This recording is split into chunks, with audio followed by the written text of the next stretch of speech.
હોસ્પિટલનો એક જ નિયમ છે, તમે જેટલી જલ્દી આવશો તેટલો તમારો ખર્ચો અને તમારા દાંત સારા રહેશે. ખર્ચો ઓછો, દાંત વધારે સારા. કોસ્મેટિકનો વધારે ટ્રેન્ડ ચાલે છે, દેખાદેખીનો ટ્રેન્ડ વધારે ચાલે છે. સિટી શું છે, રાઈટ? પ્યોર ટ્રીટમેન્ટ એટલે શું છે? ડેન્ટિસ્ટ્રી એ જ માણસે ચૂઝ કરવી જોઈએ જેને ભણવાની સાથે કામ કરવાની મજા જોઈએ, જેને આર્ટ પણ કામ કરવું છે, આર્ટિસ્ટિક વર્ક કરવું છે અને સાથે સાથે પણ કરવા છે. ખુશ તો ડૉક્ટર ખુશ.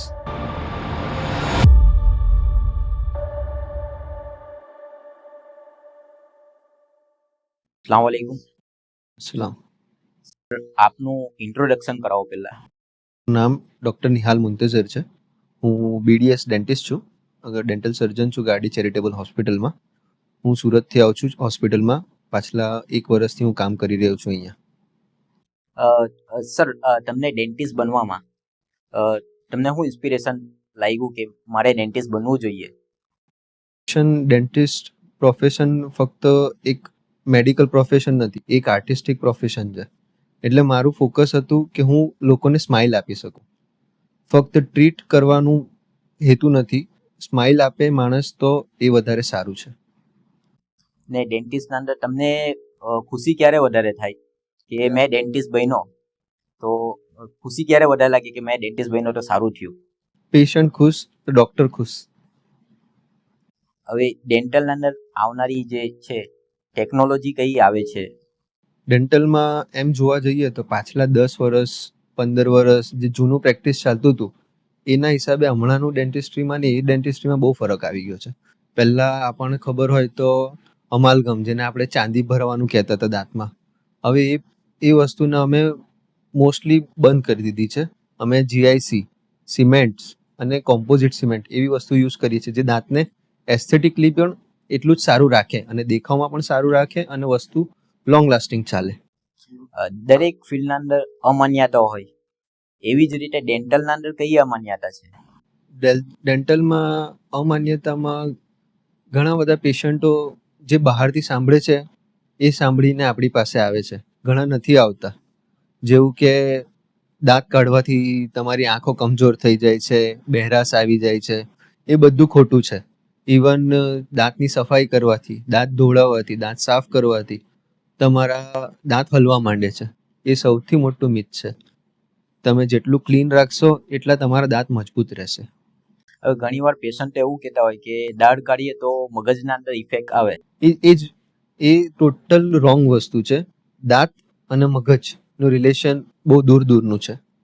એટલે એ રીઝન કંઈ બીજું હોય અને હવે કોઈ માણસ એ ટ્રીટમેન્ટ કરાવીને આવેલો હશે, એને કંઈ બીજી વસ્તુની પ્રોબ્લેમ હશે અને એ રિસન્ટલીમાં જે વસ્તુ કરાવીને આવ્યો છે એ બધું દોષ એ વસ્તુને આપી દેશે, એવું છે.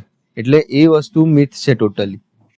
હવે તમારા એક્સપિરિયન્સ પ્રમાણે ડેન્ટલના અંદર કયા એવા કેસ છે કે જે તમારા માટે કોમન આવતા હોય કે વધારે કેસ એના જ આવતા હોય છે? એમાં કેસ વધારે પડતી દુખાવાના આવે, જેની અંદર 2 ટાઈપના દુખાવા હોય. એક દુખાવો આવે છે એ છે આપણે દાંત દુખતો છે એ કેરીઝને લીધે, એટલે દાંત સડી ગયો છે એને લીધે. અને એક બીજો દુખાવો આવે છે કે દાંતમાં ઠંડક આવે છે, એટલે એને આપણે ઝનઝની કરીએ, સેન્સિટિવિટી કહીએ છીએ. બંને વસ્તુ અલગ છે. અમુક પેશન્ટને ખબર જ નથી કે દુખાવો કયો છે, જે સડાનો દુખાવો છે, અને સેન્સિટિવિટી એટલે ઝનઝનીનો દુખાવો કયો છે. બંને વસ્તુ અલગ છે અને બંનેની ટ્રીટમેન્ટ અલગ છે.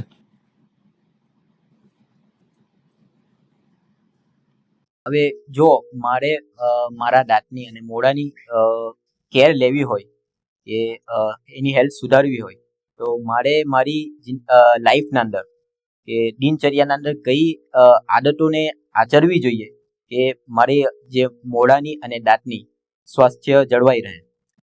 સૌથી પહેલી વસ્તુ છે દરેક માણસે કરવી જોઈએ એ છે બ્રશ દિવસમાં 2 વાર, ફ્લોસ દિવસમાં 2 વાર અને ગાર્ગલ એટલે કે કોગળા દિવસમાં 2 વાર.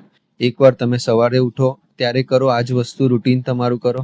એકવાર નાઇટમાં એટલે રાત્રે સૂતા પહેલા આ જ રૂટીન તમારું ફોલો કરશો, તમારા દાંતની 70% પ્રોબ્લેમ્સ તમને થશે જ નહીં. મારે દાંતની અને મોઢાની સ્વાસ્થ્ય માટે કયા ખાવાની ખોરાકો અવોઇડ કરવા જોઈએ અને કયા ડ્રિંક એટલે કે પીણા મારે દૂર કરવા જોઈએ કે મારે નહીં લેવું જોઈએ. માટે સૌથી જે કોમન વસ્તુ છે જે આપણે ઇન્ડિયન્સ ફોરેન પેશન્ટ સૌથી વધારે આપણે કન્ઝ્યુમ કરીએ છીએ એ છે સુગર, જે આપણા દાંત માટે બહુ જ ખરાબ છે. જેટલું વધારે સુગર કન્ઝમ્પશન એટલું તમારા દાંતને તકલીફ વધારે. મીઠું ખાવાનું અને cold drinks, soft drinks, fruit juice, artificial fruit juice, chocolates, કોઈ પણ ટાઈપની સુગર પ્રોડક્ટ્સમાં જેટલું એનું કન્ઝમ્પશન ઓછું હશે અને એટલું જ તે વધારે સારું રહેશે આપણા દાંત માટે. ઘણીવાર પેશન્ટો કેવા કરતા હોય કે પેશન્ટો ડેન્ટિસ્ટની વિઝિટ નહીં કરતો હોય અને પાછળથી કોસ્ટલી સર્જરી કરાવવી પડતી હોય કે કોસ્ટલી ટ્રીટમેન્ટ કે મોંઘી ટ્રીટમેન્ટ કરાવવી પડતી, એવા કયા કેસ છે કે જેના અંદર પહેલેથી આપણે સ્ટેપ લઈ લેવા જોઈએ? હોસ્પિટલનો એક જ નિયમ છે, તમે જેટલી જલ્દી આવશો તેટલો તમારો ખર્ચો અને તમારા દાંત સારા રહેશે. ખર્ચો ઓછો, દાંત વધારે સારા. જેટલું અર્લી એઝ પોસિબલ તમારે ટ્રીટમેન્ટ સ્ટાર્ટ થશે એટલો કોસ્ટિંગ એનો ઓછો આવશે. જેમ જેમ એ પ્રોબ્લેમ વધતો જશે, તકલીફ વધતી જશે, તો એમાં એકને બદલે 3-4 જાતની ટ્રીટમેન્ટ્સ કરવી પડશે.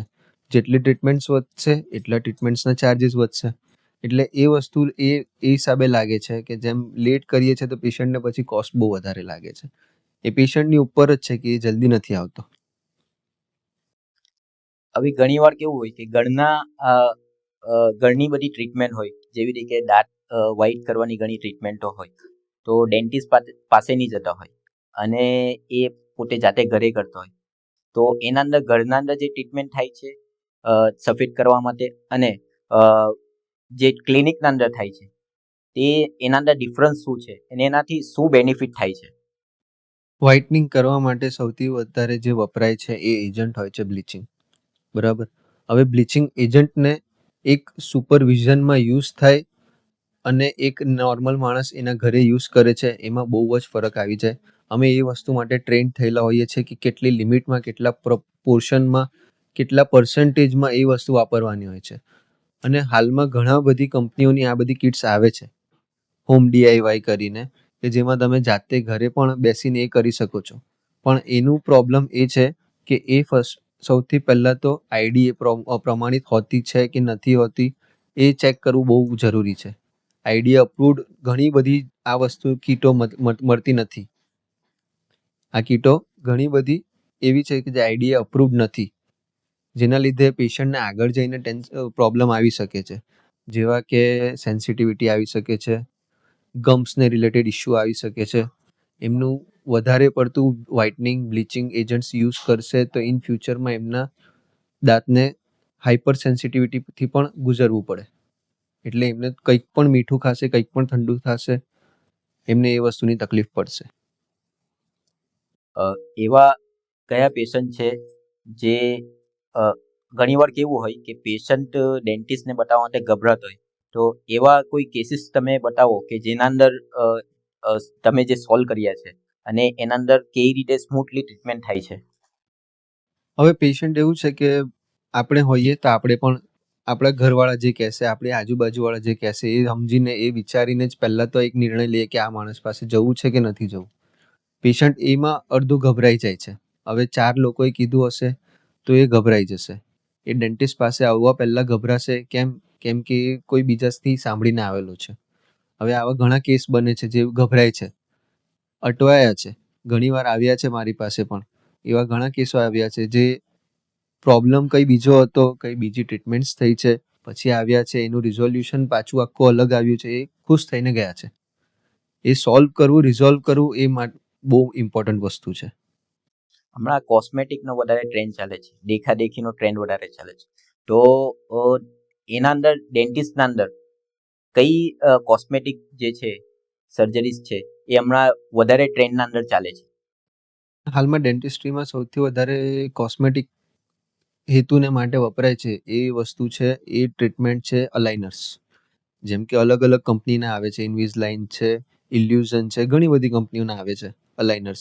એ પહેલાં જે આપણે દાંત વાંકા ચૂકા દાંત માટે જે ટ્રીટમેન્ટ્સ કરતા હતા, તાર લગાડવાની, એ ટ્રીટમેન્ટ્સને આખું ચેન્જ થઈ ગયું છે આ વસ્તુ.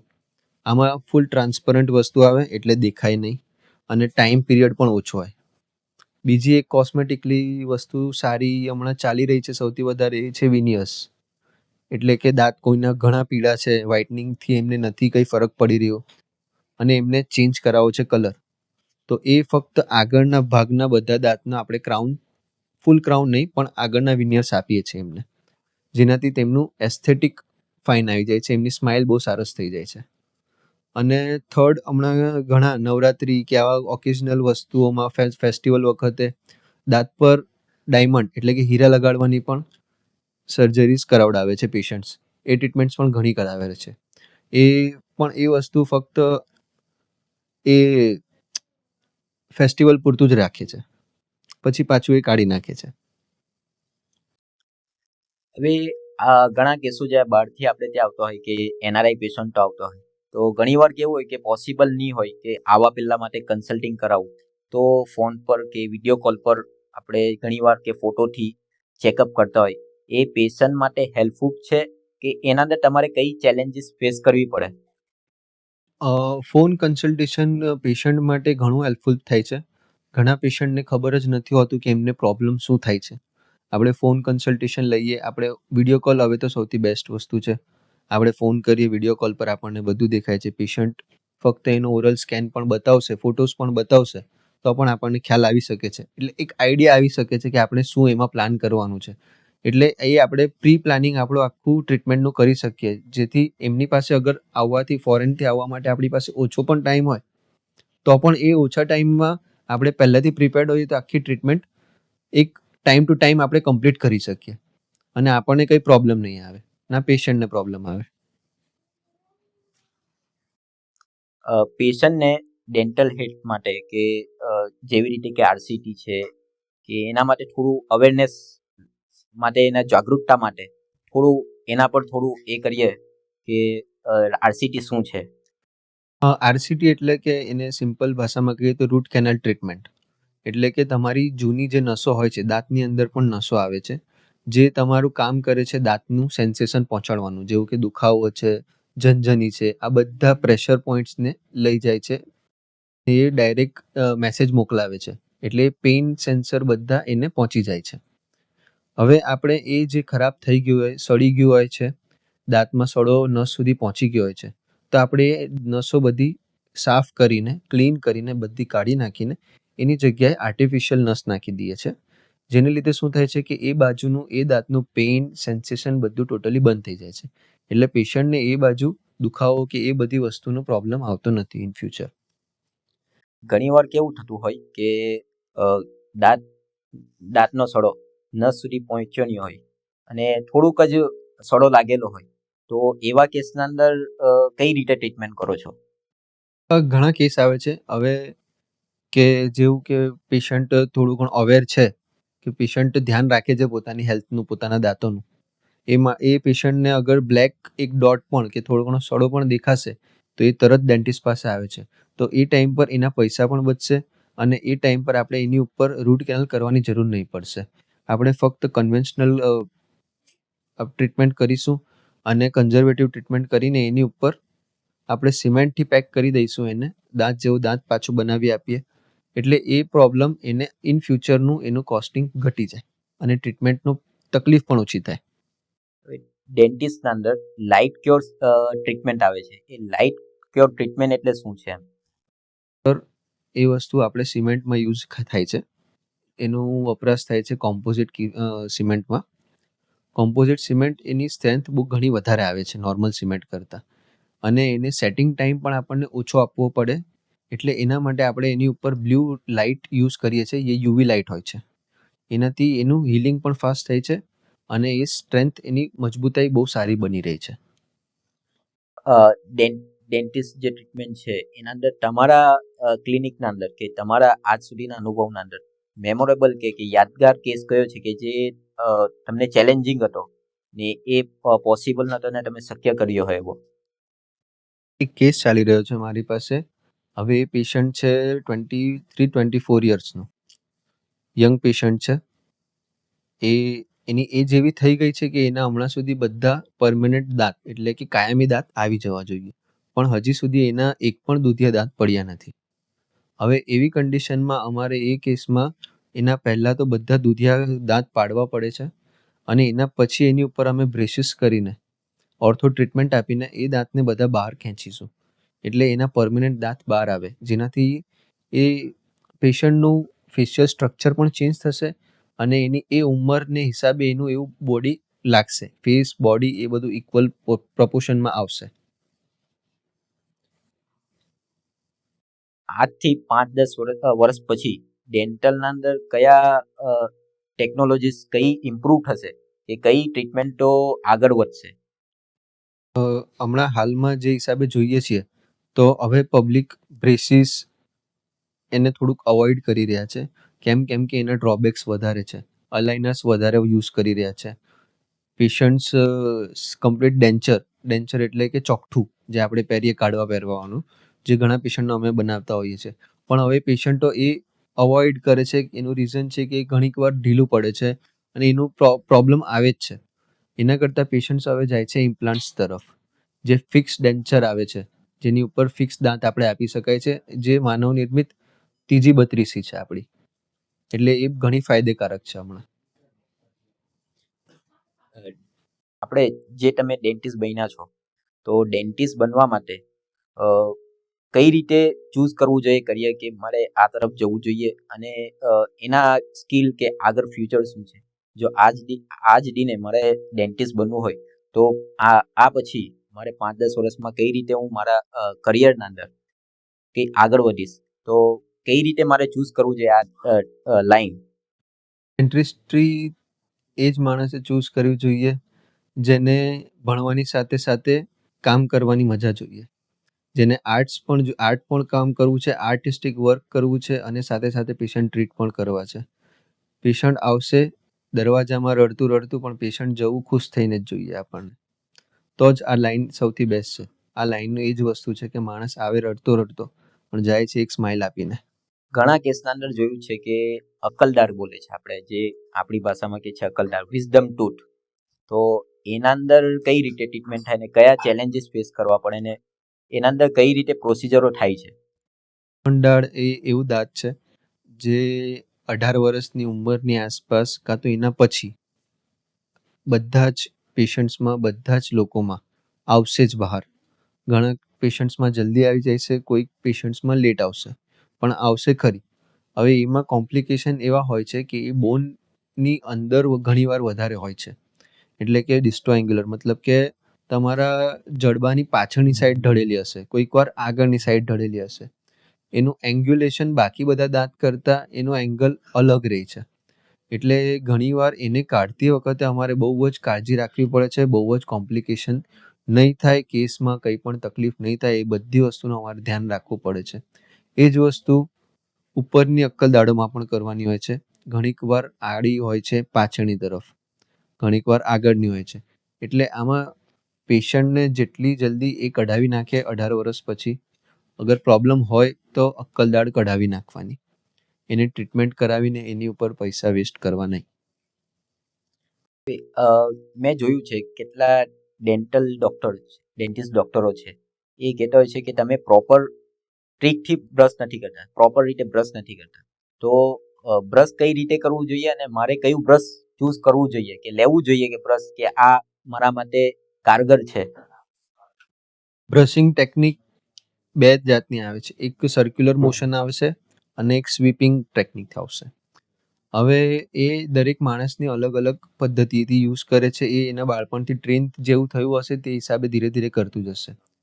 રહી વાત કે સૌથી સારું છે એ સ્વીપિંગ ટેકનિકથી બ્રશ કરવાનું, ફ્રન્ટમાં અને બેકમાં, અને પાછળના મોલર ટીથ મતલબ કે દાઢ, એ બધી જગ્યાઓ માટે આપણે બ્રશિંગ સર્ક્યુલર મોશનમાં આપણે કરવાનું હોય છે, જેથી બધો કચરો ને બધું નીકળી જાય સ્વીપિંગ ટેકનિકથી.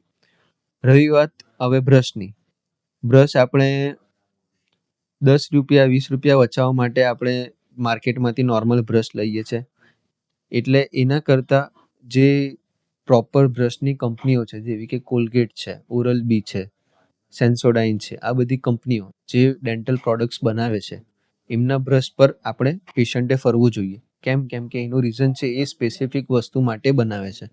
અને બને ત્યાં સુધી જેટલું થાય તેટલું મીડિયમ કાં તો સોફ્ટ બ્રશ યુઝ કરવા જોઈએ, જેનાથી તમારા દાંતને પણ ઘસારો ઓછો લાગશે અને તમારા પેઢા પણ સારા રહેશે. પેઢાને પણ નુકસાન ઓછું થશે. ઘણા પેશન્ટોમાં એવું પણ થાય છે કે એકદમ હાર્ડ બ્રશથી, દાંતણથી એ લોકો બ્રશ કરતા હોય છે. એટલે ફૂલ એકદમ દિવસમાં એકવાર પણ કરે છે, પણ 10-15 મિનિટ સુધી ઘસ્યા જ કરે છે. એ પણ રોંગ છે. એક ટાઈમિંગ હોય છે અને એક પોઝિશન હોય છે અને એક ટેકનિક હોય છે બ્રશ કરવાની. એ સ્લોલી કરવાનું અને નિયમિત કરવાનું, ડેઈલી ટ્વાઇસ, બે ટાઈમ દિવસમાં. ઘણી વાર જોયું છે કે મોર્નિંગના અંદર અને રાતે દાંતના અંદર વધારે દુખાવો થતો હોય, તો એનું કારણ શું હોઈ શકે? મોર્નિંગમાં કરતાં રાત્રે વધારે દુખાવો થશે, કેમ કે આખો દિવસ તમારો દાંત ચાલતો હોય છે. મોઢું એક બોડીનો એક એવો અંગ છે જે 24/7 ચાલે છે. આખો દિવસ તમે ચલાવો છો, શ્વાસ લો છો, જમો છો, વાત કરો છો, જીભની મૂવમેન્ટ અંદર ચાલ્યા કરે છે. પ્રેશર એની ઉપર કન્ટિન્યુઅસ આવે છે. સ્ટ્રેસ લેશો માણસ, કોઈ પણ માણસ સ્ટ્રેસ લેશે, સૌથી વધારે એનું સ્ટ્રેસ આવશે એના દાંતો પર. એટલે દુખાવો દાંત પર આવવો એ નાઇટમાં વધારે આવશે. આજે ઇમ્પ્લાન્ટની ટ્રીટમેન્ટો વધારે ચાલે છે. બધા જ પેશન્ટો જોયા છે કે મારે ઇમ્પ્લાન્ટ કરાવવું છે. તો ઇમ્પ્લાન્ટના અંદર કોણે અને ક્યારે કરાવવું જોઈએ અને કઈ રીતે કરાવવું જોઈએ, કયા ટાઈપના ઇમ્પ્લાન્ટ કરાવવા જોઈએ? ઇમ્પ્લાન્ટ કેસ દરેક પેશન્ટ કરાવી શકે છે, પણ એની પણ અમુક મર્યાદા હોય છે, જેવા કે હાઈપર સુગર, એટલે ડાયાબિટીસ કંટ્રોલમાં નથી રાખતા જેવા પેશન્ટ, કે એમનું સુગર બહુ ડાયાબિટીસ હાઈ છે, એવા પેશન્ટ્સમાં આ ઇમ્પ્લાન્ટ્સ ફેલ થવાના ચાન્સીસ વધારે રહે છે. બાકી નોર્મલ પેશન્ટ્સમાં કરાવી શકાય છે, પણ એમાં બીજું એક ફેક્ટર આવે છે કે તમારા બોનની ડેન્સિટી, એટલે તમારું બોન કેટલું કડક છે. એ અગર નરમ હશે તો તમારા ઇમ્પ્લાન્ટ્સ વધારે આવશે બોનમાં. જેટલું કડક ને જેટલું મજબૂત બોન, ડાયાબિટીસ નહીં, એટલે આપણા ઇમ્પ્લાન્ટ્સ ઓછા ઇમ્પ્લાન્ટે તમારે વધારે કામ થઈ શકીએ છીએ આપણે. અને ઇમ્પ્લાન્ટ કરાવવા માટે એવું કોઈ સ્પેસિફિક એ નથી કે એજ ગ્રુપ, કે આ જ એજ ગ્રુપ કરાવી શકે છે, આ એજ ગ્રુપ નથી કરાવી શકતું. કરાવી શકે છે બધા, પણ આપણે દરેક પેશન્ટ અલગ હોય છે, દરેકની બોડી અલગ હોય છે, એટલે બોડી વાઇઝ ડિફરન્સ આવી શકે છે એમાં. જો મારે આરસીટી કરાવવું હોય તો મને આરસીટી કેટલા ટાઈમમાં થાય અને કેટલી સિટિંગમાં થાય, ટાઈમ કેટલો લાગે અને મારા રિસ્ક ફેક્ટર કયા છે કે મારે કાળજી કઈ રાખવી જોઈએ? આરસીટી એમ બે ટાઈપની થાય છે. એક સિંગલ સિટિંગ થાય છે, એક મલ્ટિપલ સિટિંગ થાય છે. સિંગલ સિટિંગ આરસીટી તમને એક જ સિટિંગમાં આખું રૂટ કેનલ કમ્પ્લીટ કરી દઈએ છીએ. હા, એની ઉપર પછી અગર કેપ લગાડવાનું આવશે તો એના માટે એક સિટિંગ વધશે તમારી, પણ એ સિંગલ સિટિંગમાં તમારી રૂટ કેનલ કમ્પ્લીટ થઈ જશે, તમારું પેઇન ચાલ્યું જાય છે. અને મલ્ટિપલ સિટિંગ એવું કે તમને 1, 2, 3 કે એના કરતાં વધારે, મલ્ટિપલ એટલે 2 કે તેથી વધારે સિટિંગમાં અમે રૂટ કેનલ કમ્પ્લીટ કરતા હોઈએ છીએ. એનો ગેરફાયદો એક છે, સિંગલ સિટિંગ હશે તમને ટ્રીટમેન્ટ વખતે કદાચ દુખાવો વધારે થઈ શકે છે અને એ એટ અ ટાઈમ ઘરે જઈને પણ એની ઉપર દુખાવો આવી શકે છે. મલ્ટિપલ સિટિંગમાં એ દુખાવો ગ્રેજ્યુઅલી ઓછો થતો જાય છે તમારો. પેલો એક સાથે ઓછો થશે એટલે ઇનિશિયલી તમને પેઇન રહેશે, પણ 1-2 દિવસ પછી તમને એ કંટ્રોલ થશે. જ્યારે પેલું મલ્ટિપલ સિટિંગમાં તમારું ગ્રેજ્યુઅલી ધીરે ધીરે ઓછું થતું જશે. તમે ડેન્ટિસ્ટ તરીકે તમારી વર્ક લાઈફ કેવી રીતે બેલેન્સ કરો છો? ડૉક્ટર બન્યા છો તો વર્કને વધારે ભાર આપવો પડશે, લાઈફને થોડો ઓછો. તો પણ અમે લોકો આખું અઠવાડિયું કામ કરતા હોઈએ છીએ, 9 to 5, 9 to 9, 9 to 8. દરેક માણસ પોતપોતાની, દરેક ડૉક્ટર એના હિસાબે કામ કરતો હોય છે. અને એક દિવસ વીકેન્ડ અમે રાખીએ, એ અમારું ફેમિલી ટાઈમ હોય છે. ઘણી વાર કેવું થતું હોય કે ઘરથી પ્રેશર વધારે હોય વર્ક લાઈફ બેલેન્સ કરવા માટે, તો ત્યારે કઈ રીતે મેન્ટેન કરો છો ફેમિલી લાઈફ માટે એટલે જ ઘણા ડૉક્ટર્સ પ્રિફર કરે છે એમનું લાઈફ પાર્ટનર પણ ડૉક્ટર જ હોય, તાકર એ પણ સમજી શકે કે આ લાઈફમાં આપણે આવ્યા છે તો આપણે પહેલાં આપણા પેશન્ટને ટાઈમ આપવો પડશે, પછી આપણી જાતને. હા, રજા લઈ શકો તમે, વીકેન્ડ્સ લઈ શકો, છુટ્ટીઓ લઈ શકો છો, પણ એ પણ એક લિમિટ તો આવી જ જાય છે આપણી. એટલે બેલેન્સ કરવું અઘરું છે પણ આસાન પણ છે. તમે પેશન્ટને જેટલો ટાઈમ આપો છો એનો 30% પણ ઘરવાળાઓને આપો, ઘરવાળા ખુશ રહેશે. મારે કે કોઈ પણ દર્દીએ અ, કયા સિમ્ટમ્સ બતાવે કે કયા ચિહ્નો બતાવે મને કે મારે ડેન્ટિસ્ટને બતાવવું જોઈએ? ડેન્ટિસ્ટને બતાવવા માટે તમારે કોઈ સિમ્ટમ્સની જરૂર નથી. જેમ ફોરેનમાં ચાલે છે, એવરી પર્સન એક ફેમિલી ડેન્ટિસ્ટ રાખે છે. એનું રીઝન છે કે તમે એવરી 6 મંથ કમસે કમ તમે ચેકઅપ પણ કરાવશો તો તમને પ્રાયરલી આપણને ખ્યાલ રહેશે કે તમને શું તકલીફ આવવાની છે કે શું તકલીફ આવી છે. એટલે જે આપણે આગળ ફ્યુચરમાં આવવાની છે એ તકલીફને પણ હમણાં આપણે સોલ્વ કરી શકીએ. તમે જેટલું રેગ્યુલરલી નોર્મલ તમે તાવ આવે છે, શરદી થાય છે, જેવું ફેમિલી ડૉક્ટરને બતાવવા જાઓ છો, અમે દર અઠવાડિયે દર મહિને આવવાનું તો કહેતા જ નથી કોઈ પણ પેશન્ટને, દર 6 મહિને બતાવો. એનાથી શું ફાયદો થશે કે તમારો જ કોસ્ટ કટિંગ થશે, તમારા દાંતની લોંગ લાઈફ ચાલશે. તમે જે પણ આપણા જે પેશન્ટો જોઈ રહ્યા છે કે દર્દીઓ જોઈ રહ્યા છે, જે કોઈ પણ જોઈ રહ્યું છે, એને ડેન્ટલ જે છે દાંતની સ્વાસ્થ્ય માટે કઈ ટોપ કે જે મોસ્ટ કેર રાખવા જેવી વસ્તુઓ છે એની ટીપ આપવા માંગુ? સૌથી વધારે તો આપણા ખાવા પર કંટ્રોલ રાખવો પડે. સુગર ફ્રી, થોડુંક સુગર કંટ્રોલ થાય એવું ખાવાનું ખાવું જોઈએ. વ્યસન જેવા કે તંબાકુ ચાવવું, ટોબેકો ચુઈંગ, સિગરેટ, પાન મસાલા, આ બધી વસ્તુથી તમે જેટલા દૂર રહેશો એટલા તમારા દાંતનું સ્વાસ્થ્ય સારું રહેશે. અને જે તમારું રૂટીનમાં જે તમારું દાંતની સાફ સફાઈ રાખવાની છે એ રાખવું જોઈએ. 6 મહિને કાં તો વર્ષે એકવાર દાંત સાફ કરાવડાવવા જોઈએ. એનાથી તમારા જે દાંતના પીડા છે એ પીડા મજબૂત થાય છે. પીડા તમારા દાંતની સાથે વધારે ટાઈમ ચીપકી રહી છે.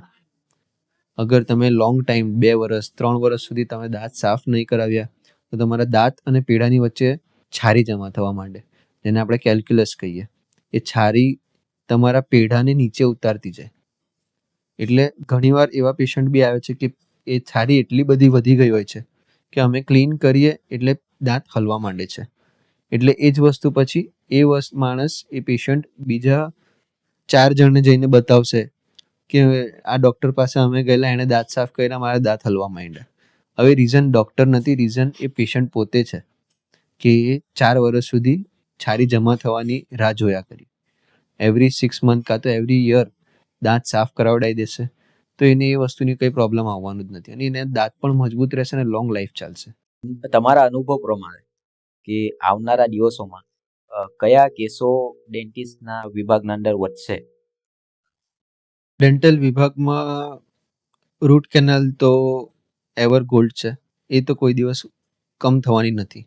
કેમ કે ઇન્ડિયાના લોકો હજી દાંતને અને ડેન્ટલ ટ્રીટમેન્ટ્સને એટલું મહત્ત્વ નથી આપતા જેટલું એ લોકો બાકી બધા ડિપાર્ટમેન્ટ્સના ડૉક્ટર્સને આપે છે. જ્યારે એ પોતે દાંતનું કાળજી રાખવા માંડશે તો એ બધી તકલીફ નહીં આવશે. રહી વાત કે બીજી કઈ ટ્રીટમેન્ટ્સની જરૂર પડશે તો ઇન ફ્યુચરમાં આપણને ઇમ્પ્લાન્ટ્સનું ક્રેઝ વધવાના ચાન્સીસ ઘણા સારા છે અને એ જરૂરી પણ છે. કેમ કે એમાં એકદમ મિનિમલ દાંતોનો યુઝ કરીએ છીએ આપણે અને આજુબાજુના દાંતના પણ ખરાબ કર્યા વગર ફક્ત જે જગ્યાએ દાંતો નથી આપણે એ જ જગ્યાએ આપણે ઇમ્પ્લાન્ટ સ્ક્રૂ પ્લેસ કરીને એની ઉપર આપણે કેપ આપી દઈએ છીએ, જેથી આજુબાજુના દાંત એની સુરક્ષાની એની મજબૂતી એટલી જ કે એટલી રહી છે. ઘણીવાર કેવું થતું હોય છે કે કેપ બેસાડીએ આપણે, આરસીટી કરીએ પછી તમે જે પ્રમાણે કીધું કે કેપ બેસાડીએ છીએ તો ઘણીવાર પેશન્ટોને એના અંદર મિસકમ્ફર્ટ થતું હોય, તો એના અંદર કયા પ્રોબ્લેમ હોઈ શકે? દાંત ઉપરવાળાએ આપ્યા, 2 દાંત આપ્યા, એક આપણે બાળપણમાં ગુમાવ્યા, એક આપણે જુવાનીમાં ગુમાવ્યા, હવે ત્રીજા આપ્યા છે. એમાં થોડું ઘણું આર્ટિફિશિયલ છે એટલે ડિસ્કમ્ફર્ટ રહી જ છે. ઘણા પેશન્ટને થોડુંક બલજી લાગે છે, ઘણા પેશન્ટને થોડું હાઈ પોઈન્ટ્સ કાં તો સ્પેસ વધારે લાગે છે, ઘણા પેશન્ટ્સને એમાં ખાવામાં કમ્ફર્ટ નથી આવતો. હવે એ વસ્તુ આવે છે, અમે અમારા હિસાબે જેટલું થાય એટલું આપણે કોશિશ કરીએ કે એ માણસને એ પેશન્ટને એ વસ્તુનું તકલીફ નહીં થાય. પણ એ તકલીફ આવશે એ ફોર 4-5 દિવસ કાં વીક કાં તો 15 દિવસ માટે એ તકલીફ પણ રહી છે. પછી પેશન્ટ યુઝ ટુ થઈ જાય છે એ વસ્તુથી. કેમ કે કોઈ પણ વસ્તુ આપણે બહારની લગાડીએ તો એની આદત થવા વાર લાગે. એટલે 10 થી 15 દિવસમાં એ ઓટોમેટિક સોલ્વ થઈ જ જાય છે. તમે જે પ્રમાણે કીધું કે પેશન્ટને મિસકમ્ફર્ટ થાય તે પ્રમાણે જે ગાઈડન્સ આપ્યું, તો એના અંદર ડૉક્ટરના માપ લેવાના અંદર કે એના અંદર કંઈ પ્રોબ્લેમ હોઈ શકે? આવી શકે. ઘણીવાર અમારાથી માપ લેવામાં પણ પ્રોબ્લેમ થાય. અમે ઘણીવાર રિપીટ કરવા પણ પડે. આ વસ્તુ ડૉક્ટર પોતે અમે ડૉક્ટર તરીકે માપ લઈએ છીએ, કટ કરીએ છીએ, દાંત કટ કરીને માપ લઈએ છીએ અને અમે મોકલીએ છીએ એ કેપ બનવા માટે લેબોરેટરીઝમાં. એ લેબ ઘણીવાર અમારાથી બી ભૂલ થઈ શકે છે, અમુક વાર લેબોરેટરીથી ભૂલ થઈ શકે છે, અમુક વાર પેશન્ટથી પણ ભૂલ થઈ શકે છે.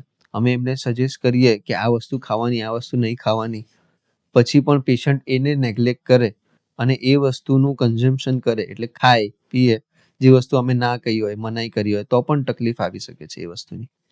જો આ પ્રોબ્લેમને સુધારવો હોય તો તમારા અનુભવ પ્રમાણે કયા સ્ટેપ ફોલો કરીએ તો આ પ્રોબ્લેમ સુધરી શકે? થી પહેલાં તો પેશન્ટે ડૉક્ટર જે કહે છે એ માનવું જોઈએ. ઘણીવાર એવું થાય છે કે અમે ચોખ્ખું કહીએ છીએ કે તમારે ચોકલેટ્સ છે, કેરેમલ સુગરવાળી ચોકલેટ્સ છે, પછી લાડુ છે, ચીકી છે, જેવી જે પણ ખેંચે એવી વસ્તુ નહીં ખાવી જોઈએ. એ વસ્તુ એ પેશન્ટ તરત જઈને ખાશે. એટલે સૌથી પહેલાં તો પેશન્ટે એ નિયમ લેવો જોઈએ કે એ માણસે જે ડૉક્ટરે કીધું છે એ આપણે માનવાનું છે.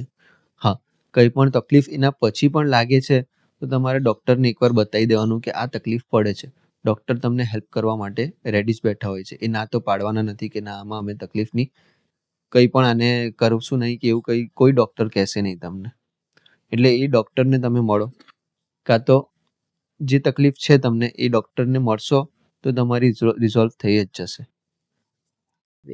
જે પ્રમાણે વાત થઈ કે લેબોરેટરીના અંદર દાંત બનાવવા માટે મોકલે છે, તો એના અંદર કયા મટીરિયલ્સ કે કયા પ્રકારના દાંત આવે છે ને કેટલા ટાઈપ્સના દાંત આવે છે? લેબોરેટરીઝમાં અમે દાંત બનાવીએ છીએ, એમાં અમારે પેશન્ટ રિલેટેડ, પેશન્ટ વાઇઝ અમારે દરેક પેશન્ટને અલગ અલગ ક્રાઇટેરિયાવાળા દાંત આપવા પડે છે.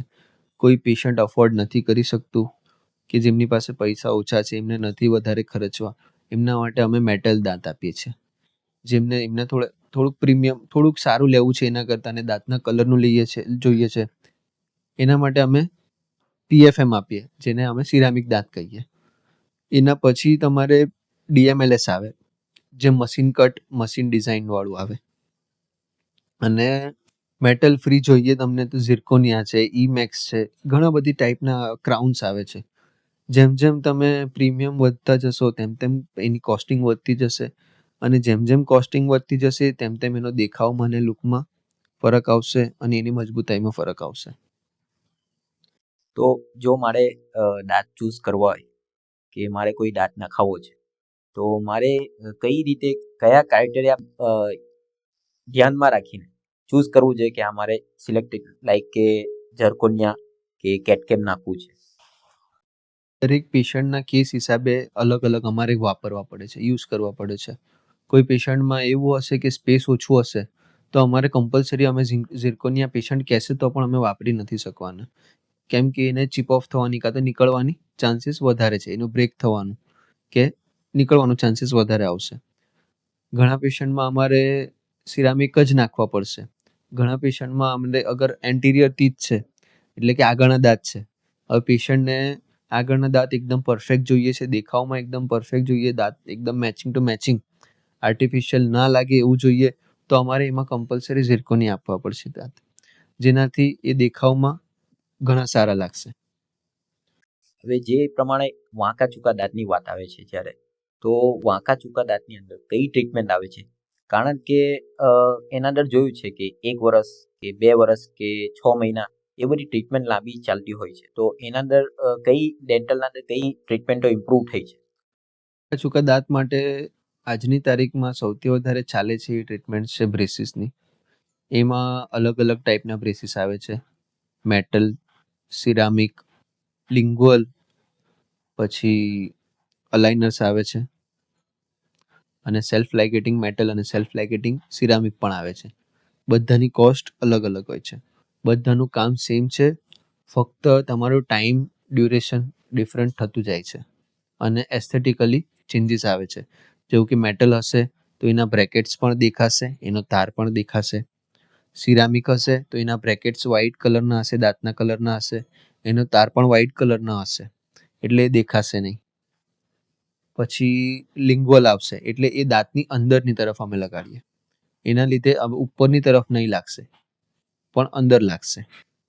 અને અલાઇનર્સ આવશે જે ટ્રાન્સપરન્ટ આવશે અને એક પ્લેટ જેવું આવશે, એટલે એવરી 14 ડેઝમાં તમારે પ્લેટ ચેન્જ કરવાની આવશે, એટલે એનો ટાઈમ પીરિયડ ઓછો થઈ જાય અને ખ્યાલ નહીં આવે કોઈ બીજાને કે તમે કોઈ ટ્રીટમેન્ટ કરાવી રહ્યા છો, અને પેઇન પણ ઘણું ઓછું છે એમાં.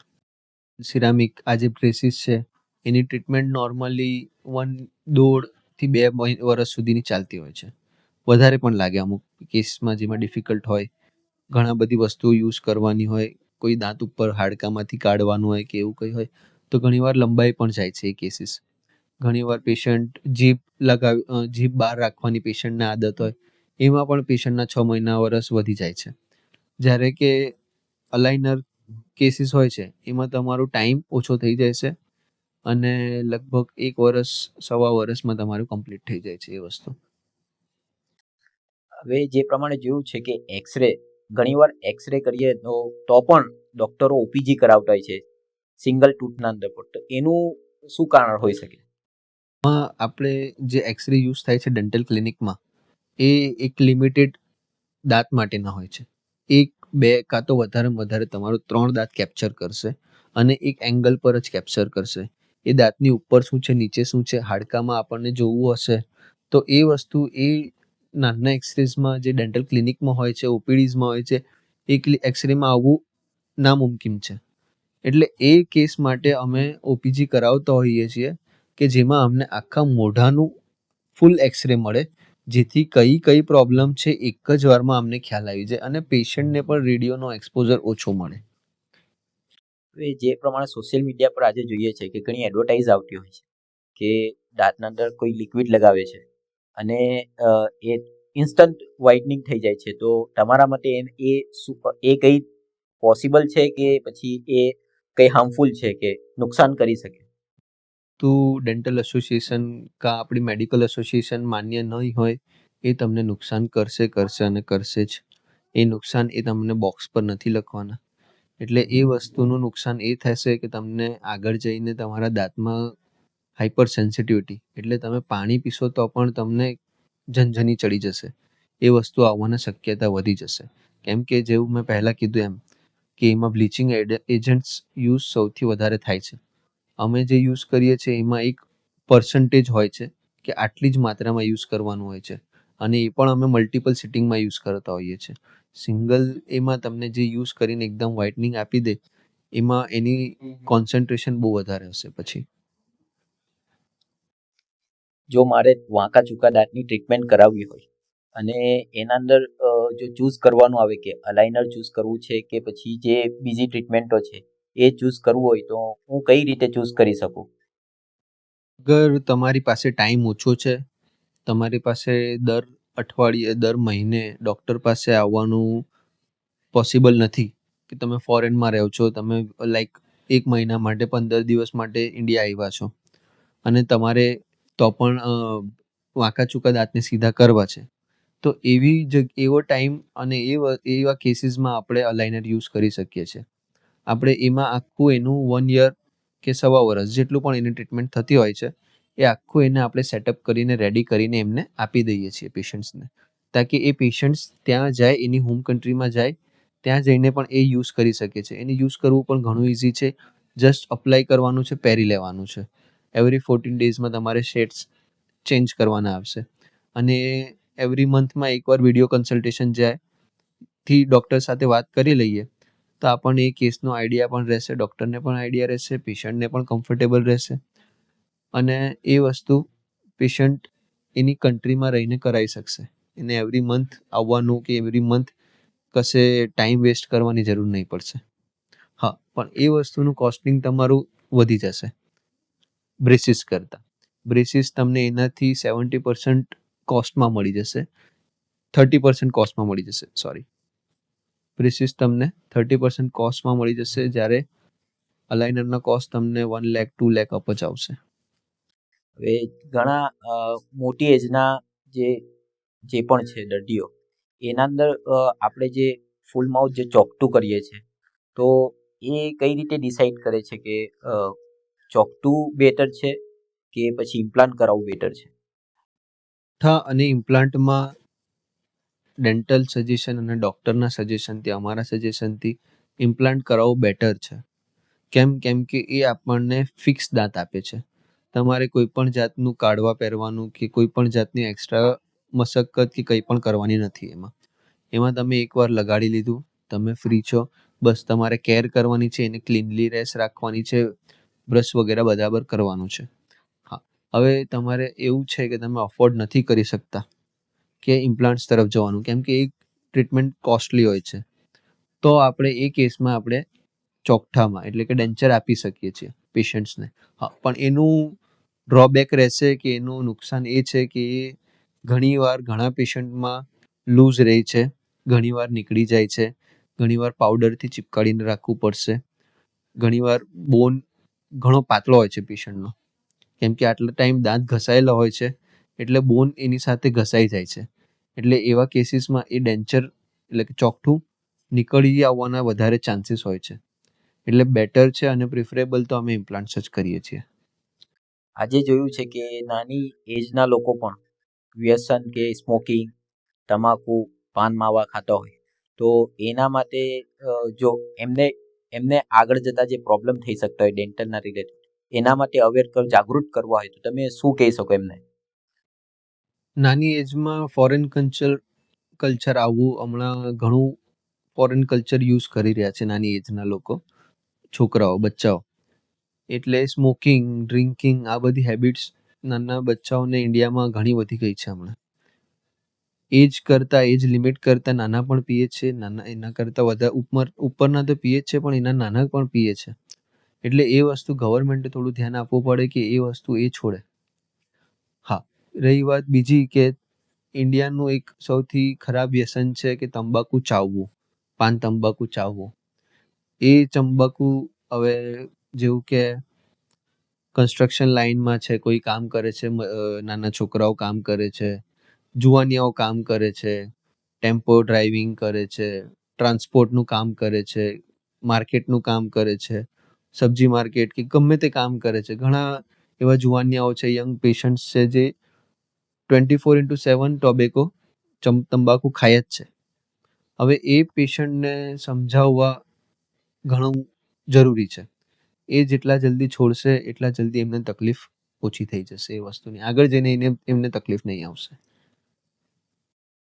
આગળ જે પ્રમાણે કીધું છે કે તંબાકુની આદત હોય અને એ તંબાકુ છોડી દે, તો એ પોસિબલ છે કે જે દાંતના અંદર જે પણ નુકસાન થયું છે એ રિવર્સેબલ હોઈ શકે, કે પછી એ ત્યાં ને ત્યાં જ અટકી જશે? તંબાકુ છોડવું એ ટાસ્ક બહુ મોટું હોય છે, જે તંબાકુ ઘણા ટાઈમથી લેતા હોય છે, ખાતા હોય છે એ લોકો માટે. એટલે એ લોકોને અમે slowly every week, every month થોડો ડોઝ ઓછો કરીને તંબાકુ છોડાવતા હોઈએ છીએ. એના લીધે કે એમની બોડી પર રિવર્સ ઇફેક્ટ નહીં પડે, એમની માથું દુખવાનું કે ચક્કર આવવાના એવી બધી ઇફેક્ટ્સ એમને નહીં પડે. રહી વાત કે દાંત જે ખરાબ થયા છે, પેઢા જે ખરાબ થયા છે, જે તકલીફ પડી છે, હા, હવે અમુક કેસમાં કેવું હોય છે કે અમુક તંબાકુ ચાવતા હોય છે, એ લોકોના મોઢા ખુલવાના પણ બંધ થઈ જાય છે, 2 આંગળી પણ એમની નથી જતી. એવા કેસમાં અમે એમને દવાઓથી ચાલુ કરાવડાવીએ છીએ કે જેનાથી એમનું મોઢું ખુલવા માંડે, જેથી એ બરાબર જમી શકે. એટલે અમે અમારાથી જેટલું થઈ શકે છે એમને એ હિસાબનું એમનું ટ્રીટમેન્ટ આપીએ છીએ કે એમાંથી 70% એમનું સારું પાછું થઈ જાય. રહી વાત જે દાંતનું કલર બદલાઈ જાય છે, એ પણ એમ સમજો કે 60-70% જેવું ક્લિનિંગ કર્યા પછી પાછું નેચરલ કલરમાં આવી જાય છે. હા, પૂરેપૂરું તમને ચેન્જીસ નથી મળવાનું જે પહેલાં હતું તેવું. હા, પણ જેટલું થઈ શકશે એટલું દરેક ડૉક્ટર કરવાની ઈચ્છા પણ રાખશે અને એ કરશે પણ. હવે જે પ્રમાણે પેડિયાટ્રિક એટલે નાના બાળકોના, તો મા બાપે જે પણ છે પેશન્ટ કે જે પણ નાના બાળકો છે, એને કઈ હેબિટો એ કઈ રીતે જે બ્રશિસના અંદર કે બ્રશ કઈ રીતે કરવું જોઈએ કે કયા યુઝ કરવા જોઈએ કે પછી શું ખાવું જોઈએ એના અંદર કયા કયા ધ્યાનો રાખવા જોઈએ અને કઈ હેબિટ એમને પાડવી જોઈએ તો એમનું જે દાંતનું જે છે સ્વાસ્થ્ય જળવાઈ રહે. આપણે બાળકો માટે સૌથી પહેલાં તો જે આપણે યંગસ્ટર્સ એડલ્ટ જે પણ આપણે યુઝ કરીએ છીએ મોટા લોકો આપણે જે ટૂથપેસ્ટ યુઝ કરીએ છીએ સૌથી પહેલાં તો એ બંધ કરી દેવાની એમને યુઝ કરવાની. એ 0 થી 14 વર્ષ સુધી એટલે જ્યારે એના દાંત આવે ત્યારથી 14 વર્ષ સુધી જ્યાર સુધી એના દૂધિયા દાંત બધા પડવાના ચાલુ પડી નહીં જાય ત્યાં સુધી આપણે એમને સ્પેશિયલ બાળકો માટેની ટૂથપેસ્ટ આવે જ છે, જેવી કે ચીરિયો જેલ છે, પેડીફ્લોર છે. આ બધી ટૂથપેસ્ટ યુઝ કરવી જોઈએ, જેનાથી બાળકોને આપણી જે ટૂથપેસ્ટ હશે એનું કોન્સન્ટ્રેશન વધારે આવશે. એ એડલ્ટના હિસાબે એટલે કે મોટા લોકોના હિસાબે એનું પ્રમાણ આવશે એમાં દવાઓનું, અને બાળકોની ટૂથપેસ્ટમાં એ લોકોના દાંતના હિસાબે પ્રમાણ આવશે. એટલે એ બહુ જરૂરી છે કે સૌથી પહેલાં તો એમનું ટૂથપેસ્ટ બદલવું. હા, બાળકને જેવા દાંત આવવા માંડે એવું એને બ્રશિંગ કરાવવાનું ચાલુ કરવું જોઈએ. પહેલાં બાળક નહીં કરી શકે તો આપણે મધરે ફિંગર બ્રશિસ પણ આવે છે એનાથી ક્લિનિંગ રાખવી જોઈએ કમસે કમ પાણીથી કે એવું. પછી જેવું બાળક ગાર્ગલ કરવા માંડે એટલે કે કોગળા કરવા માંડે કે બધું સ્પીટ કરવા થૂકવા માંડે એવું કંઈ થાય એટલું મોટું થઈ ગયું એટલે બાળકને ધીરે ધીરે બ્રશ કરવાની આદત પાડવી જોઈએ, અને બ્રશ પણ દિવસમાં 2 વાર પાડવી જોઈએ આદત. સૌથી વધારે બાળકોના પેરેન્ટ્સ ઘણી વાર રાત્રે ખાવાનું ખવડાવીને કે દૂધ પીવડાવીને સુવડાવી દેતા હોય છે. એના લીધે શું થાય છે કે આખો નાઈટ એ અંદર દૂધ ખાવાનું એ ત્યાં બેક્ટેરિયા પેદા કરે છે, અને એનાથી દાંત એમના બાળકોના જલ્દી સડવા માંડે છે. એટલે સૌથી સારું કે રાત્રે બાળકો ખાય સૂવા પહેલાં તો ખાસ બ્રશ કરાવીને કોગળા કરાવડાવી દેવાના. હા, અને બીજું કે જેટલું થાય એટલું બાળકોને ચોકલેટ્સથી દૂર રાખવાનું, એ તો બહુ જ જરૂરી છે. હવે ઘણી વાર કેવું થતું હોય કે દાળમાં સડો લાગતો હોય તો દાળને બાજુમાં જે પેઢા આવે છે એના અંદર સોજો આવતો હોય અને એ સોજાના અંદર એવું લાગે છે લિક્વિડ ભરાયેલું હોય, તો એવા કેસીસના અંદર પેશન્ટે કેટલું જાગૃત થવું જોઈએ. સડો દાંતમાં થશે તો દાંત હાડકું એટલે બોન છે, કડક વસ્તુ છે. એ કશે ને કશેથી ગેસ ફોર્મમાં સડો નીકળશે, એટલે એ કશે ને કશેકથી નીકળવા માટેની જગ્યા શોધશે. એટલે એના લીધે એ વસ્તુ એના માટે સૌથી ઇઝી રસ્તો છે ગમ્સ થ્રુ. એટલે ત્યાં સ્વેલિંગ આવવું બહુ જ કોમન થઈ જાય છે ગમ્સમાં, પેઢામાં. એટલે પેઢામાં જે સ્વેલિંગ આવે છે અંદરથી દાંતનો સડો છે એ ગેસ ફોર્મમાં નીકળે છે, એના લીધે થાય છે. બરોબર. હવે એ વસ્તુ થયું તો આપણે એની ટ્રીટમેન્ટ માટે એન્ટીબાયોટિક્સ ચાલુ કરી દેવાની, અને એની સાથે સાથે દાંતમાં જે તકલીફ પડી છે એ દાંતની જેવું કે વધારે સડી ગયું છે તો રૂટ કેનાલ ટ્રીટમેન્ટ તમારે કરાવી લેવાની. એટલે તમારું within a week, within 2 week એ વસ્તુ તમારું સોલ્વ થઈ જ જાય છે. જે પ્રમાણે આરસીટીની વાત થઈ તો એના અંદર છે ને પેશન્ટને એવું હોય છે નસ નાખે એટલે કે પેલું પાછી નસ નાખશે ને પાછું રીજનરેશન કરશે, તો એના અંદર પેશન્ટને કયા એ છે કે કયા મિથ છે કે આવી રીતના જે કર્યું છે એ મિસકન્સેપ્શન છે પેશન્ટ. એવું મોટો મિસકન્સેપ્શન તો એ છે કે પેશન્ટને એવું લાગે છે કે અમે જે નસ કાઢી નાખીએ છીએ એના લીધે એનો દાંત મરી જ જશે, દાંત ખરાબ થઈ જશે ઇન ફ્યુચરમાં જઈને. હમણાં તો ચાલી જશે, દુખાવો મટશે, પણ આગળ જઈને એને કાઢી નાખવો પડશે. એવું નથી. આપણે જે નસ નાખીએ આર્ટિફિશિયલ એનાથી એ દાંતનું જે સ્ટ્રક્ચર છે એનું એવું જ જળવાઈ રહે છે, અને એ દાંતનું જે પેઇન સેન્સેશન છે એ બધું બંધ થઈ જાય છે. એટલે દુખાવો આગળ જઈને પણ 99% કેસીસમાં નથી આવતો. કોઈ એકાદ % કેસ એવા પણ થાય છે જેમાં કંઈ પ્રોબ્લેમેટિક હોય કે નીચે બોનમાં પાછું ઇન્ફેક્શન થયું તો એવા કેસમાં એ પ્રોબ્લેમ આવી શકે છે. ઘણી વાર છે ને એક્સિડન્ટ વાળા કેસના અંદર સામેના દાંતો અડધા તૂટી જતા હોય છે, તો એના અંદર તમે કઈ રીતે ટ્રીટમેન્ટ કરો છો? એ દાંતની પોઝિશન કે કઈ જગ્યાએથી તૂટ્યો છે એ બહુ માયને કરે છે. આપણી પાસે એટલું સ્ટ્રક્ચર છે કે દાંતના બોન સુધી છે, દાંતમાં જે પેઢા આવે એની નીચે જે બોન આવે તો એ બોન સુધી આપણી પાસે પોઝિશન છે એની, તો આપણે એમાં રૂટ કેનલ કરીને એની ઉપર એક પોસ્ટ સ્ક્રૂ નાખી દઈએ. જે આર્ટિફિશિયલ સ્ક્રૂ આવે જે પ્લાસ્ટિકનો કાં તો સ્ટીલનો 2 ટાઈપના આવે, એ પોસ્ટ સ્ક્રૂ નાખીએ અને પાછું એની ઉપર દાંત જેવો દાંત બનાવી દઈએ, બિલ્ડ કરી શકીએ છીએ. એના લીધે એ દાંતની પાછી મજબૂતાઈ વધી જશે અને એની ઉપર પછી આપણે કેપ કરી શકીએ. હવે એવું કેસ હશે કે જેમાં આપણે દાંત બોનની નીચે સુધી તૂટી ગયો છે, આપણી પાસે બોન સ્ટ્રક્ચર ક્રિએટ કરવા કે દાંતનું સ્ટ્રક્ચર ક્રિએટ કરવાનું સ્પેસ નથી અને એટલું પોઝિશન નથી કે એટલું ડીપ જઈ શકીએ આપણે, એટલી જગ્યા જ નથી. તો એવા કન્ડિશનમાં અમારે એ દાંત કાઢીને એની આજુબાજુના દાંતમાં આરસીટી કરીને એમને નાના કરીને એમની ઉપર કેપ આપવું પડે, ક્યાં તો એનું સેકન્ડ સૌથી બેસ્ટ ઓપ્શન ઇમ્પ્લાન્ટ આપવો પડે. હવે જે દાંતના અંદર છે કે બ્રિજ સિસ્ટમ છે કે બે દાંતના સપોર્ટ લઈને ત્રણ દાંત એટલે કે એક જે વચ્ચેનો દાંત છે એને ફિક્સ કરે છે, તો એના અંદર કઈ રીતે કરો છો એ ટ્રીટમેન્ટ? હોય છે કે હવે જેવું કે પેશન્ટ છે એણે 2 વર્ષ પહેલા કે 2 મહિના પહેલા કોઈ રીઝનથી કે બસ એ દાંત બચવાનો જ નથી તો એણે કઢાવ્યો છે કે કોઈએ કીધું કે કઢાઈ નાખવો, એ કઢાવી નાખ્યો.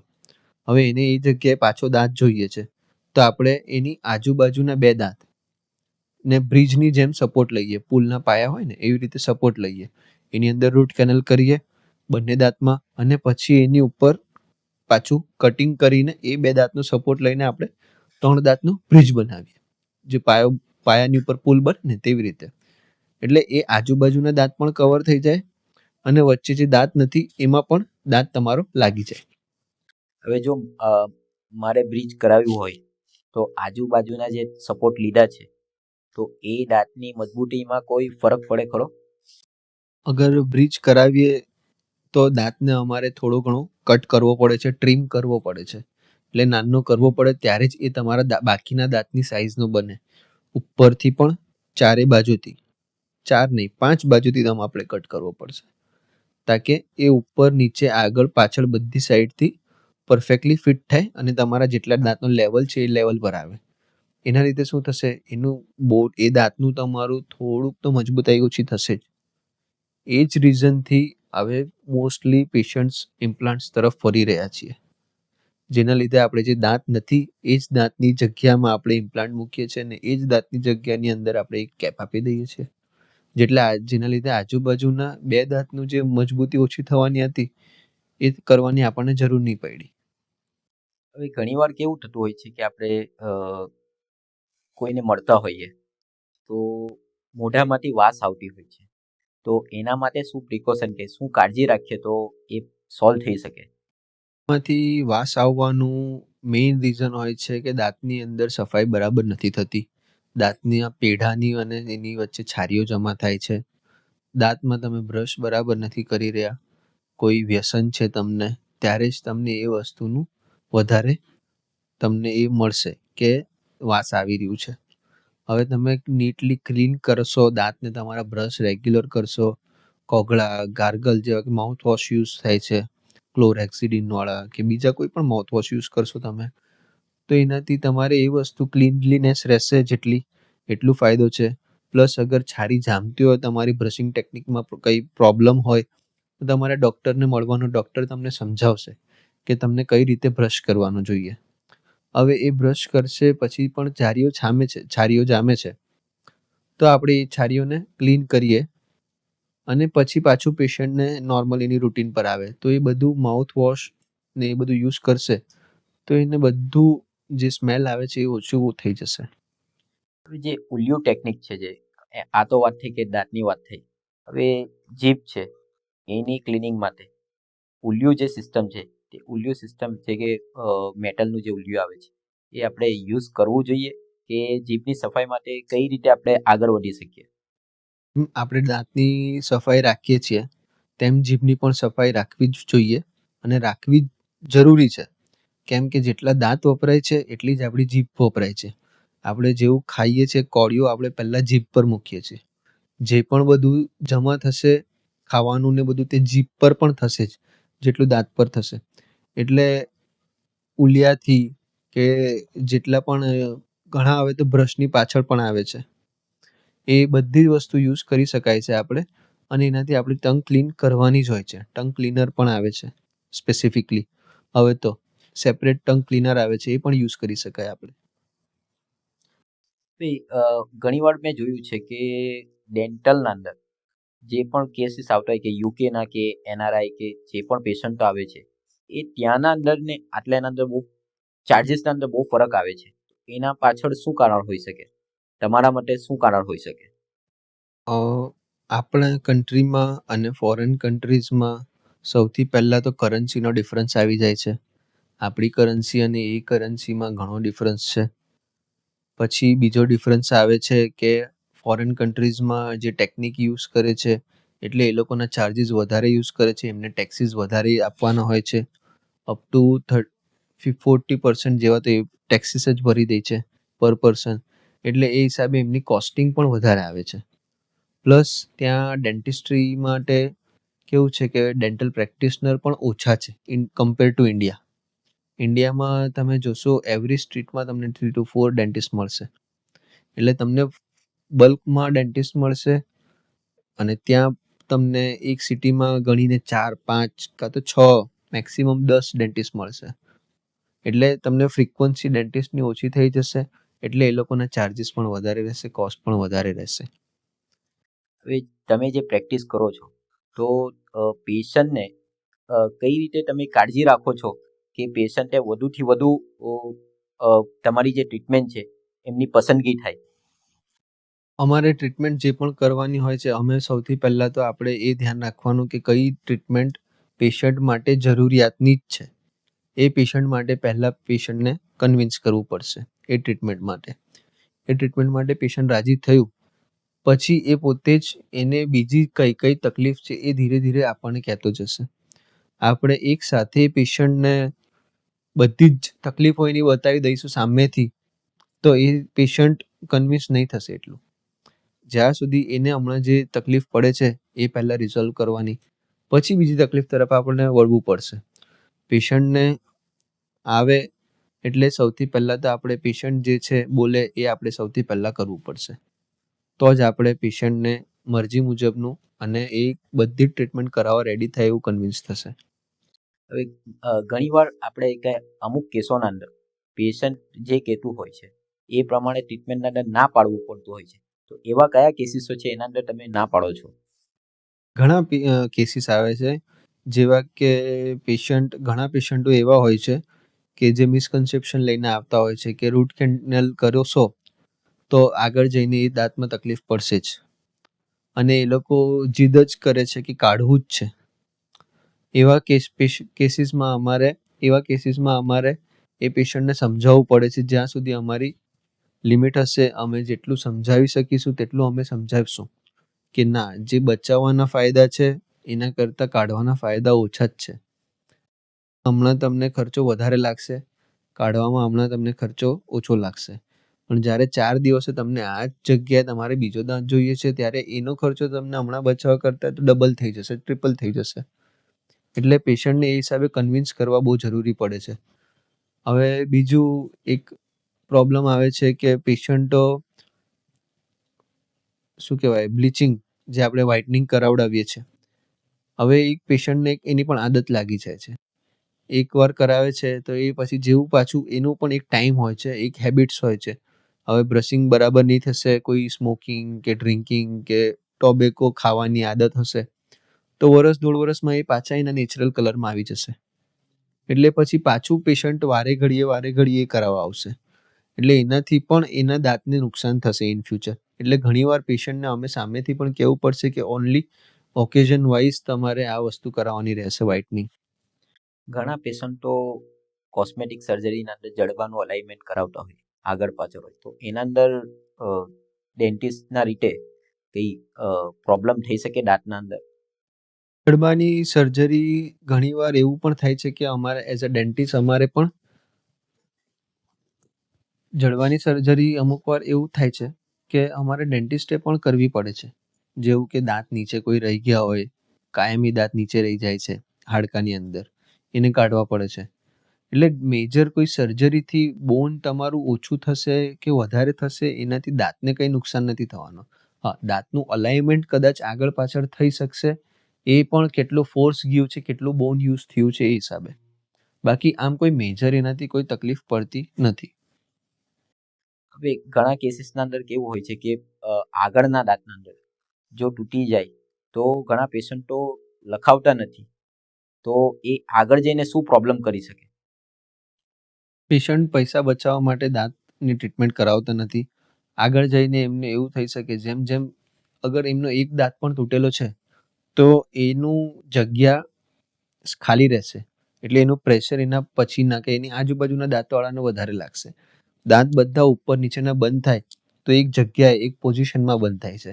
એમાંથી એક પણ દાંતનું પોઝિશન થોડું ઘણું આગળ પાછળ થયું તો બાકી બધા દાંત પર વજન એ દાંતનો પણ ખંભવો પડશે. એટલે એ દાંતની પ્રોબ્લેમ બાકી બધા દાંતમાં પણ આગળ જઈને તો ચાલશે જ. ઘસારો લાગશે, દાંત કેવું કે વધારે પડતું ઘસાઈ જશે તો એની પણ સેન્સિટિવની પણ તકલીફ આવશે. Thank you sir. આજે જે આપણે ઘણા પેશન્ટોને જે મિસકન્સેપ્શન હતું રૂટ કેનાલ વિશે, જે અજાણતા હતા, જે જાણકારી નહીં હતી, એને થોડી જાણકારી મળી ગઈ.